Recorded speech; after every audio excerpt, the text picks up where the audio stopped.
Dozvěděli jsme se, že už teď je úplně jasné, že do druhého kola jdou Dienstbier a Schwarzenberg. A proto budu volit Karlu, přestože bych ho normálně nevolil. Jenomže je to jediná rozumná volba. Já budu volit Dienstbiera, protože nejlepší strategie je volit menší zlo.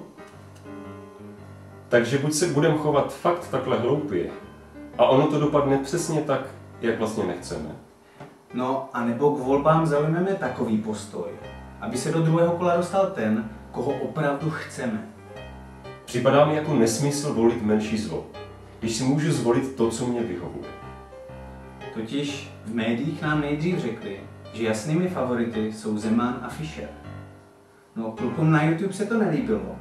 A tak nám zase říkají, že máme volit Schwarzenberga nebo Dienstbiera. Přitom v řadě průzkumů vítězí Franz, no a spousta mých známých bude volit Fischerovou. Ve skutečnosti nevíme, kdo je favorit. A není to ani důležité. Protože prezidentem se nestane ten člověk, o kterém vám někdo tvrdí, že je nejsilnější, ale ten, který dostane nejvíc hlasů. Takže je to možná právě člověk, kterému chcete svůj hlas dát vy.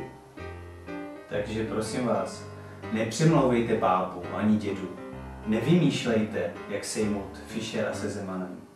A volte opravdu toho, koho volit chcete.